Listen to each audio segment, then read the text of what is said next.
গল্পটি শেষ পর্যন্ত মন দিয়ে শুনবেন।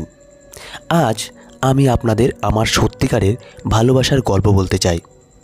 ভালোবাসা যদি সত্যি এবং মন থেকে হয় তাহলে ঈশ্বরও তাদের সমর্থন করেন। আমার মা জোর করে একটা 16 বছর বয়সের ছেলের সাথে আমার বিয়ে ঠিক করে দিয়েছিলেন। ভেবেছিলাম এই বাচ্চাটাকে অজ্ঞান হওয়ার ওষুধ দিয়ে প্রতিদিন আমার প্রেমিককে ফোন করব, কিন্তু সেই মুহূর্তে আমার পায়ের নিচ থেকে মাটি সরে গেল যখন সে রুমে এসেই। ভালোবাসা সবার কপালে থাকে না।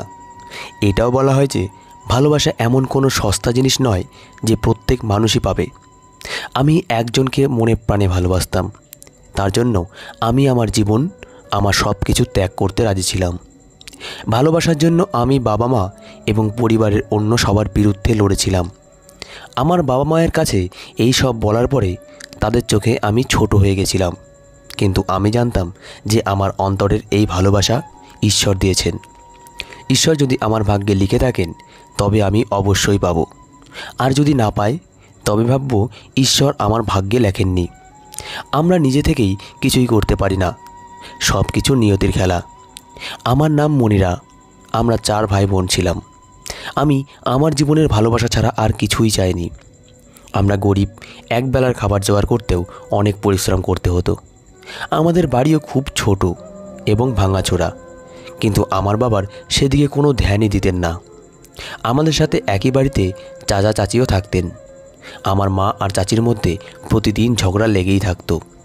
কখনো তাদের বনিমনা হয়নি, আর না কখনো আমার ভাই বোনের সাথে। চাচির ছেলে মেয়ের বনিমনা ছিল। আমার বড় বোনের বিয়ের বয়স হয়েছিল, তাই ওর জন্য সম্বন্ধ আসতে শুরু করে, কিন্তু সবাই অনেক যৌতুক চাইতো। কিন্তু আমরা গরিব, কিছু দেবার সামর্থ্যই ছিল না। আমি মাকে বললাম, বড়দিকে বড় ঘরে বিয়ে দেওয়ার কি দরকার, তুমি তাকে আমাদের মতো ফ্যামিলিতেই বিয়ে দিতে পারো। কিন্তু মা বলতেন, বিয়ে দিলে আমার মেয়েকে বড় বাড়িতেই দেবে, সেখানে আমার মেয়েরা সুখে থাকবে এবং তাদের কোনো কিছুর অভাব হবে না। আমার মা বলতেন, আমি আমার জীবনের সব ইচ্ছা মেনে ফেলেছি, কিন্তু আমি আমার মেয়েদের সাথে এটা হতে দেব না। আমি তখনও পড়াশোনা করতাম এবং তার সাথে কিছু ছেলে মেয়েকে টিউশনিও পড়াতাম। সেই সময়ে আমি একটি ছেলেকে ভালোবেসে ফেলি এবং সে আমাদের বাড়িতে আমার জন্য সম্বন্ধও নিয়ে আসে, কিন্তু আমার মা তাদের প্রস্তাবে রাজি হননি। আমি আমার বাড়ির লোকেদের বোঝানোর অনেক চেষ্টা করেছি, কিন্তু তারা আমাকে হুমকি ধুমকি দিতে শুরু করে। বাধ্য হয়ে আমি সেই ছেলে সাহিলকে বললাম, চলো আমরা পালিয়ে গিয়ে বিয়ে করি। কিন্তু সে আমাকে বলেছিল যে তুমি একটা সম্ভ্রান্ত পরিবারের মেয়ে, তোমার এমন কথাও উচ্চারণ করা উচিত না। ঈশ্বর যদি আমাদের মিলনের কথা লিখে রাখেন তাহলে এই পৃথিবী যতই আমাদেরকে আলাদা করার চেষ্টা করুক না কেন, আমরা একই হব। কিন্তু আমরা কোনো ভুল পদক্ষেপ নেব না। তুমি সবসময় সেটাই করো যেটা তোমার বাবা মা চান, তাদের ইজ্জত নষ্ট করো না। আমি দিন রাত ঈশ্বরের কাছে সেই ছেলের জন্য প্রার্থনা করতাম। তারপর একদিন আমার মা হঠাৎ আমাকে 16 বছরের একটা ছেলের সাথে জোর করে বিয়ে দিয়ে দিলেন। কিন্তু আমিও ভেবে নিয়েছিলাম এই ছেলেকে প্রতিদিন অজ্ঞান হওয়ার ওষুধ দিয়ে আমি আমার প্রেমিককে রাখব। কিন্তু আমার পায়ের নিচ থেকে মাটি সরে গেল যখন সেই ছেলে রুমে ঢুকলো, আর আমিও সেই ছেলেকে দেখে ঘাবড়ে গিয়েছিলাম, কারণ রুমে সেই ছেলেটি ছিল না যার সাথে আমার মা আমার বিয়ে দিয়েছিল, বরং আমার ঘরে সেই ছেলেটি ছিল যাকে আমি ভালোবাসতাম। আমি তার কাছে এসে বললাম, সাহিল, তুমি এখানে কিভাবে? যখন তোমাকে আমার দরকার ছিল তখন তুমি এলে না, এখানে কেউ তোমাকে দেখলে হাঙ্গামা বেঁধে যাবে। ও আমাকে বলল, চিন্তা করো না, সবাই ঘুমিয়ে পড়েছে, এখন কেউ আসবে না। তারপর সে আমার দিকে ভালোবেসে তাকিয়ে বলল, আজকে আমি তোমাকে আমার জীবনের কথা বলবো। আমিও তার দিকে তাকাতে লাগলাম। একদিকে আমি খুশি অনুভব করছিলাম, আর অন্যদিকে আফসোস বোধ করছিলাম। সে উদাস চোখে আমার দিকে তাকিয়ে রইলে আমি তাকে বললাম, আমি তোমাকে আগেই বলেছিলাম যে আমি যদি এই বিয়ে না করতাম তাহলে আমার মা আমাকে মেরেই ফেলতো। আমার মা জোর করে আমাকে এই ছেলের সাথে বিয়ে দিয়েছে, নইলে ঈশ্বর জানেন আমি তোমাকে কতটা ভালোবাসি। আজও যদি তুমি আমাকে বলো তাহলে আমি তোমার সাথে যেতে রাজি। এমন চোখে আমার দিকে তাকিও না, আমি ধোঁকাবাজ নই। আমি আমার বাবা মায়ের সামনে অসহায়, তাদের আদেশ না মানলে সব নষ্ট হয়ে যেত। আমাকে বোনেদের কথা ভেবে এই বিয়ে করতে হয়েছে। আমি যদি এটা না করতাম তাহলে এই অজুহাতে আমার বোনেরা কুমারীই থেকে যেত। আমি শুনেছি আমার শ্বশুরবাড়ির লোকজন আমার বাবা মাকে অনেক টাকা দিয়েছে যাতে তারা আমার এবং বোনেদেরও বিয়ে দিতে পারে। কিন্তু তুমি জানো আমি সেরকম মেয়েই নই যে টাকার লোভে পড়ে তোমাকে ধোঁকা দিয়ে দেব। আমি খুব কাঁদছিলাম, কারণ আমি আমার ভালোবাসাকে হারিয়ে ফেলেছি, আর নিজের ভালোবাসা ছেড়ে থাকা সহজ কথা নয়। আমি একদম ভেঙে পড়েছিলাম। সেই সময় সাহিল আমাকে এমন একটা সত্যি কথা বলল যা শুনে আমি বিশ্বাস করতে পারছিলাম না। আমি অবাক চোখে তার দিকে তাকিয়ে রইলাম। সে আমাকে বলল, আমি তোমাকে যা বলছি তার সবই সত্যি। আমি তোমার স্বামী, তোমার বিয়ে আমার সাথেই হয়েছে। এইসব শুনে আমি হতভম্ব হয়ে গেলাম। এটা কিভাবে সম্ভব যে সাহিল আমার স্বামী? সে আমাকে বলল, এটা অনেক বড় গল্প। আমার বয়স যখন 5 বছর, তখন আমার মা আমাদেরকে ছেড়ে চলে যান। আমার মা এবং বাবা কখনো একে অপরের সাথে মিলেমিশে থাকতে পারেনি। আমি ছোটোবেলা থেকেই দুজনকে ঝগড়া করতে দেখতাম। মায়ের জন্য অনেক কেঁদেছি, তাকে আমি খুব মিস করতাম, কিন্তু আমাকে নিয়ে মায়ের কোনো চিন্তাই ছিল না। তাই বাবা আমাকে বলতেন, তোমার মা তোমার জন্য কখনো চিন্তা করে না, তাহলে তার জন্য কাঁদো কেন? সে যদি তোমাকে ভালোবাসতো তাহলে কখনোই তোমাকে ছেড়ে যেত না। কিছুদিন পর মা বাবার থেকে ডিভোর্স নিয়ে চলে গেলেন এবং তিনি আমাকেও চিরতরে ছেড়ে চলে গেলেন। মা আমাকে একবারও তার সাথে নিয়ে যাওয়ার কথা বলেননি। উল্টে বাবাকে বলেছিলেন যে তোমার ছেলে তুমিও এর যত্ন নিও, আমার দরকার নেই। এ বড় হয়ে তোমার মতোই হবে, যে নারীর স্বাধীনতা সহ্য করতে পারবে না। মায়ের কথা শুনে আমি খুব কেঁদেছিলাম। মাঝে মাঝে মা আমাকে ফোন করতেন কথা বলার জন্য, কিন্তু আমি তার সাথে কথা বলতাম না। তারপর একদিন বাবা আমাকে বললেন যে তোমার মা আবার বিয়ে করে বরের সাথে লন্ডনে চলে গেছে। সে এমন একজন মহিলা যার কাছে টাকাই সব কিছু, যে তোমার কথা ভাবে না, তার জন্য একটুও কাঁদবে না। এখন আমার খালা আর তার স্বামী সন্তানদের নিয়ে আমাদের বাড়িতে থাকতে শুরু করেছেন। তাদের আসতে বাবারও কোনো আপত্তি ছিল না, কিন্তু ওইসব লোকেদের আসা আমার একদম পছন্দ হয় না। আমি বাড়িতে কোনো কোলাহল চাইতাম না, একা থাকতে পছন্দ করতাম। সময়ের সাথে সাথে বাবার ব্যবসাও এগিয়ে গেল, সাথে আমাদের অবস্থাও। আমার মা আমাকে যে ছেড়ে চলে গেছিলেন, আমার বাবা দিন রাত পরিশ্রম করে সেসব অর্জন করেন। আমি স্কুল থেকে এসে সোজা আমার রুমে ঢুকে যেতাম। আমার খালা আমাকে অনুসরণ করে আমার জন্য খাবার নিয়ে আসতেন এবং মাঝে মাঝে তার মেয়েও আমার কাছে এসে বসত। আমি তখন খুব ছোট, কিন্তু খালার রুমে আসা আমার পছন্দ হতো না, তাই আমি তাকে আমার রুমে আসতে নিষেধ করি। কিন্তু খালা আমাকে বলেন, তোমার মা তো দ্বিতীয় বিয়ে করে বিদেশ চলে গেছে, এখন তোমাকে কাউকে না কাউকে তো দেখে রাখতে হবে। আমি এই বাড়িতে এসেছি শুধু তোমার জন্য, নইলে আজকের যুগে কে কার কথা ভাবে। এই কথাগুলো শুনে আমি চুপ হয়ে যেতাম। আমার বাবা তখনও বিয়ে করেননি। বাবাকে বলতাম আবার বিয়ে করতে, কিন্তু তিনি আমাকে বলতেন আমি মহিলাদের বিশ্বাস করি না। আমি আমার বাবার কথা শুনে খুব খুশি হতাম এবং ভাবতাম যে বাবা আমার জন্য আর বিয়ে করছেন না। কয়েক বছর পরে বাবা দ্বিতীয় বিয়ে করে নিলেন। তখন আমি হয়ে কলেজে যেতাম। একদিন কলেজ থেকে বাসায় এসে দেখি বাবা গলায় মালা পরে বর সেজে বসে আছে, তার পাশে একজন মহিলা বসে, আর আমার খালা বিষণ্ণ মুখে দাঁড়িয়ে আছেন এবং তার স্বামীরও মুড ঠিক নেই। বাবা আমাকে দেখে বললেন, দেখো তুমি আমাকে দ্বিতীয়বার বিয়ে করতে বলতে, তাই আজ দ্বিতীয় বিয়ে করে নিয়ে এলাম। আমি আর কতদিন একা থাকবো? আমি বাবাকে বললাম, যদি বিয়ে করবে তাহলে আগেই করতে, এই বয়সে এসে বিয়ে করলে কেন? বাবা বললেন, আমি কি সারা জীবন তোমার জন্য এভাবেই থাকবো? কাল তোমারও বিয়ে হয়ে যাবে, আর তুমি তোমার বউ বাচ্চাদের নিয়ে মগ্ন থাকবে। হয়তো তুমি আমার কথা ভাববেই না, আর এমনিতেও আজকের যুগে বাবা মায়ের কথা কে মনে রাখে? আমি এইসব কথা শুনে ঘর থেকে বেরিয়ে গেলাম। বাবা মা বাচ্চাদের জন্য খুবই গুরুত্বপূর্ণ, তাদের জায়গা কেউ পূরণ করতে পারবে না। অনেকক্ষণ এভাবে রাস্তায় ঘুরতে থাকলাম। রাতে যখন বাসায় পৌঁছালাম তখন দেখলাম কেউ একজন লুকিয়ে আমাদের ঘরে ঢুকছে। সে আমার সৎ মায়ের রুমে গেল। আমিও তাকে অনুসরণ করতে লাগলাম, কারণ আমি ভেবেছিলাম হয়তো কোনো চোর। আমি সৎ মায়ের রুমের দরজার কাছে পৌঁছে তাদের কথা শুনতে লাগলাম। সে আমার সৎ মায়ের বন্ধু। আমার সৎ মা বলেছিলেন কয়েকদিনের মধ্যেই আমি আমার স্বামীর আত্মীয় স্বজন ও ছেলেকে এই বাড়ি থেকে বের করে দেব এবং এর সমস্ত সম্পদ আমাদের হয়ে যাবে। এরপরে দুজনেই হাসতে লাগলেন। ভাবলাম গিয়ে ওদের খবর নেই। ঘুরতেই হঠাৎ আমার চোখ গেল আমার খালার দিকে। রাতের এই সময় তিনি বাসা থেকে বের হচ্ছেন দেখে আমি ভাবলাম এই সময় তিনি বাইরে কোথায় যাচ্ছেন এবং কেন? বাড়ির মহিলাদের কি হয়েছে? একজন বন্ধ ঘরে গোপনে অপরিচিত লোকের সাথে কথা বলছে, আর অন্যজন রাতের এই সময়ে গোপনে বাড়ির বাইরে যাচ্ছে। আমার খালা সবসময় চাইতেন আমি তার মেয়েকে বিয়ে করি, যাতে আমার সমস্ত ধন সম্পদ তাদের হয়ে যায়। তার মেয়েও আমাকে না, আমার সম্পদকে ভালোবাসত। এই সব দেখে আমার মন ভেঙে গিয়েছিল। আমার বাবার উপরও খুব রাগ হচ্ছিল, কারণ তিনি এই বয়সে বিয়ে করেছিলেন, তাও এমন মহিলার সাথে যে তার যোগ্য না। আমি আমার বাবাকে রাতের পুরো ঘটনাটি বললাম, কিন্তু তিনি আমার কথা বিশ্বাস করলেন না। তিনি উল্টে আমাকে বললেন, সব মহিলা তোমার মায়ের মতো না। এতে আমি খুব রেগে গিয়ে তাকে বললাম, কেন তুমি কথায় কথায় মায়ের প্রসঙ্গ টেনে আনো? আমি নিজে ইচ্ছা করে তাকে মা বানাইনি, তুমি নিজেই সেই মহিলাকে বিয়ে করেছিলে, আর সে মহিলার জন্য পুরো পরিবারকে ছেড়ে দিয়েছিলে। এখন আবার তুমি দ্বিতীয় বিয়ে করেছো। দুজনেই নিজেদের মতো করে এগিয়ে গেছো। আমি তোমাদের দুজনের কাছেই গুরুত্বপূর্ণ না। তোমাদের আমার জন্য সময় নেই।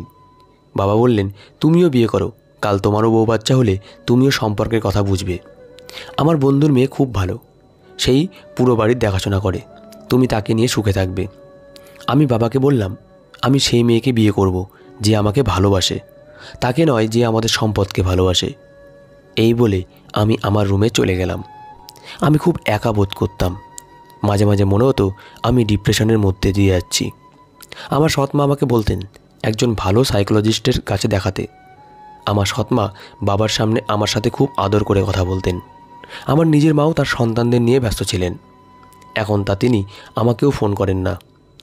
আমার বাবা তার বন্ধুর মেয়ের সাথে আমার সম্পর্ক ঠিক করতে চাইছিলেন। একদিন তারা আমাদের বাসায় বেড়াতে এসেছিলেন। ঠিক সেই সময় আমার খালার মেয়ে আমার রুমে আসে।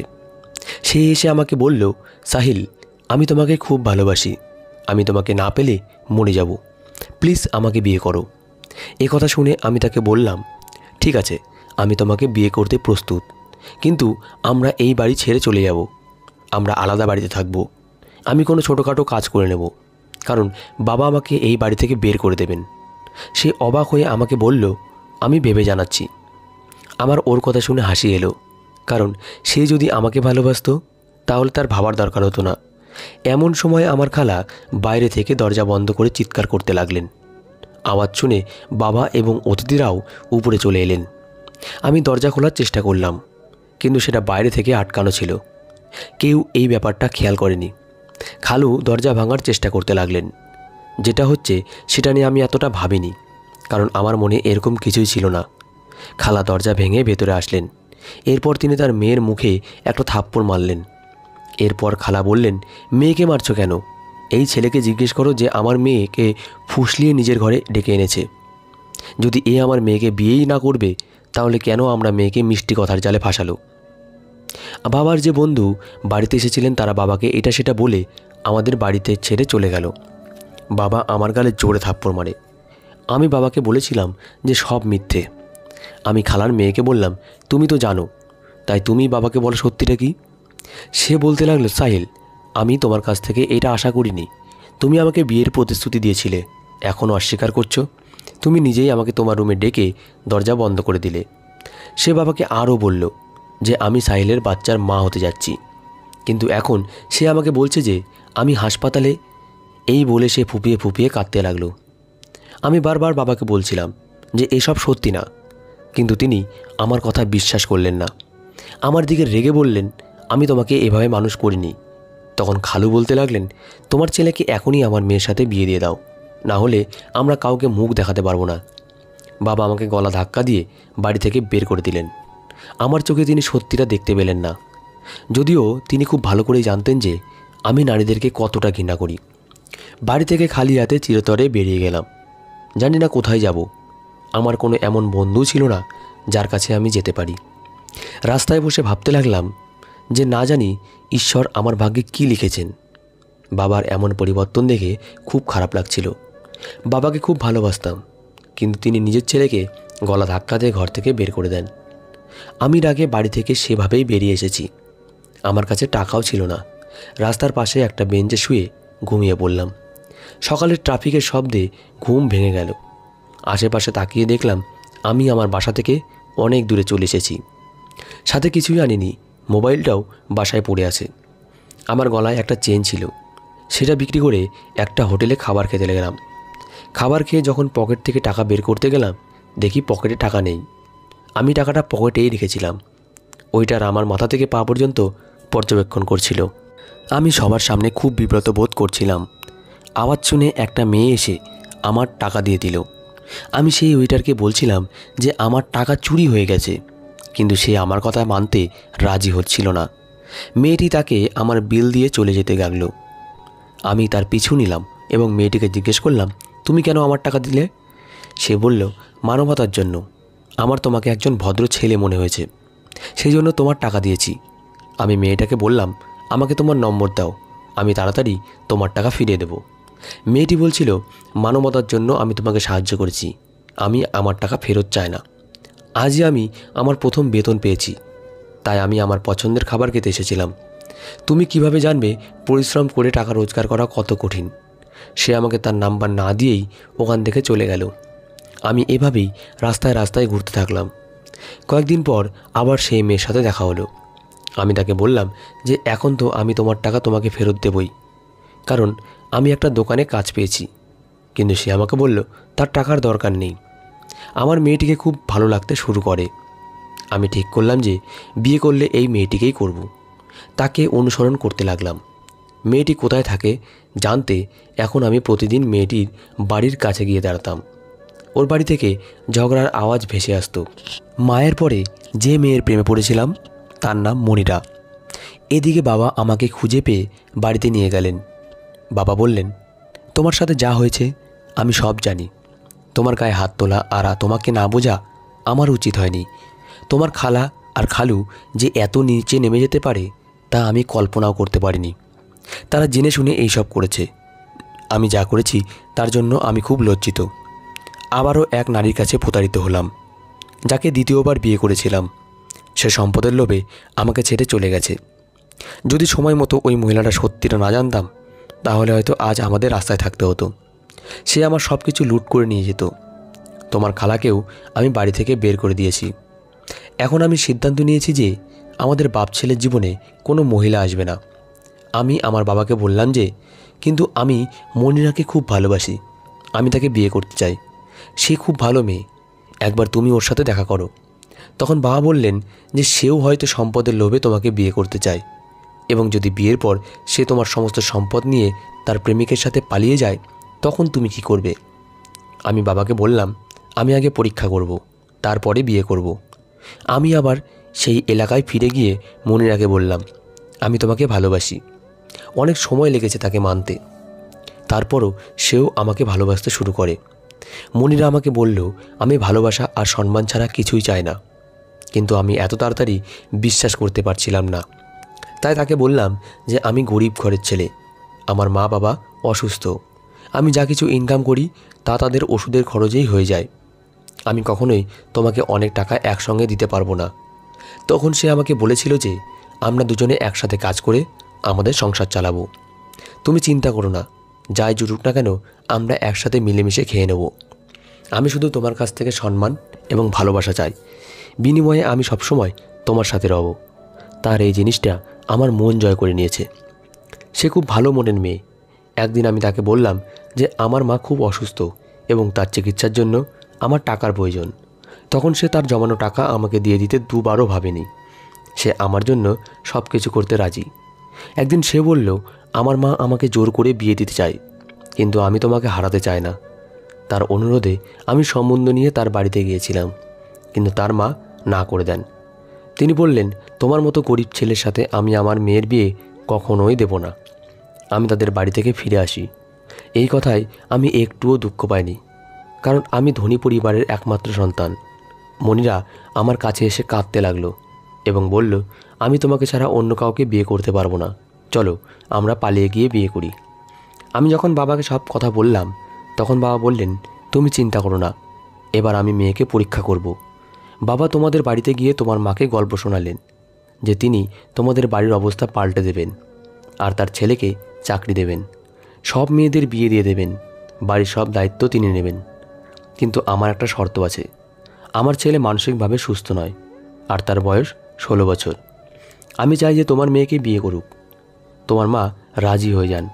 আমার খুব খারাপ লাগলো যখন বাবা আমাকে বললেন যে যে মেয়েটা ধন সম্পদের লোভে বিয়েতে হ্যাঁ বলেছে। বাবা ভালোবাসা দিয়ে কখনো কারো পেট ভরে না। সেদিন আমি দ্বিতীয়বার কেঁদেছিলাম, প্রথমবার মায়ের জন্য আর দ্বিতীয়বার তোমার জন্য। কয়েকদিন পর তুমি আমার সাথে দেখা করতে এলে। আমি আমার বাড়ির বাইরে দাঁড়িয়েছিলাম, কিন্তু তুমি জানো না যে এটা আমার বাড়ি। আমি তোমাকে বলেছিলাম যে আমি এই বাড়িতে কাজ করি। তুমি আমাকে বলেছিলে পালিয়ে বিয়ে করতে। আমার মা টাকার লোভে আমার বিয়ে একটা 16 বছরের ছেলের সাথে দিচ্ছে। আমি টাকা পয়সা বা বড় বাড়ি চাই না, আমি শুধু তোমার ভালোবাসা চাই। তুমি আমার সাথে থাকবে তো? তোমার কথা শুনে খুব খুশি হয়েছিলাম। বাবাও আমাদের সব কথা শুনে ফেলেছিলেন। আমি ইচ্ছা করে আসিনি, আর তুমি বাধ্য হয়ে সেই ছেলেকে বিয়ে করে নিলে। তুমি আমাকে ফোন এবং মেসেজ করতে থাকলে, কিন্তু আমি তোমাকে সারপ্রাইজ দিতে চেয়েছিলাম। আমি বিয়েতে এমন বেশভূষে ছিলাম যেন তুমি আমাকে চিনতে না পারো। আমি প্রথমবার তোমার প্রেমে পড়ি এবং তোমার বিয়ে আমার সাথেই হয়েছে। এখন তুমি আমার বাড়িতে, তুমি সব কিছুই পাবে। তোমার কোনো জিনিসের অভাব কখনো হবে না। শুধু তুমি কখনো আমাকে ধোঁকা দিও না, আমাকে ছেড়ে যেও না। আমি এসব শুনে অবাক হয়ে গেলাম। আমার হাত ধরে আমার স্বামী এসব কথা বলছিল, তার চোখে জল। আর আমি আমার ভাগ্য দেখে খুশি হয়েছিলাম, যেন আমি স্বপ্ন দেখছি। আমি খুব খুশি। ঈশ্বরকে ধন্যবাদ দিলাম যে তিনি আমাকে এত কিছু দিয়েছেন। আমি আমার ভালোবাসা পেয়েছি, আর আমার বোনেদের বিয়েও ভালো জায়গায় হয়ে গেছে।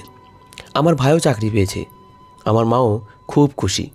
আমার বিয়ে হয়েছে 5 বছর হয়ে গেছে এবং আমাদের 2টি সন্তানও হয়েছে। আমি আমার পরিবার নিয়ে সুখী জীবনযাপন করছি। টাকায় সব কিছু না, সুন্দরভাবে জীবন কাটানোর জন্য ভালোবাসা প্রয়োজন, আর একজন ভালো সঙ্গী খুঁজে পাওয়া ঈশ্বরের দান। যারা সত্যিকারের ভালোবাসা ছেড়ে টাকার পেছনে ছোটে, তারা টাকা পায় কিন্তু ভালোবাসা পায় না। আমাদের ভালোবাসাকে মূল্য দিতে শিখতে হবে। তো বন্ধুরা, আজকের গল্পটি এই পর্যন্তই। গল্পটি কেমন লাগলো কমেন্ট করে জানাবেন। গল্পটি ভালো লাগলে একটা লাইক দেবেন, আর পরবর্তী গল্পের জন্য চ্যানেলটি সাবস্ক্রাইব করে রাখুন এবং পাশে থাকা বেল আইকনটি ক্লিক করে রাখুন। ধন্যবাদ সবাইকে, ভালো থাকবেন।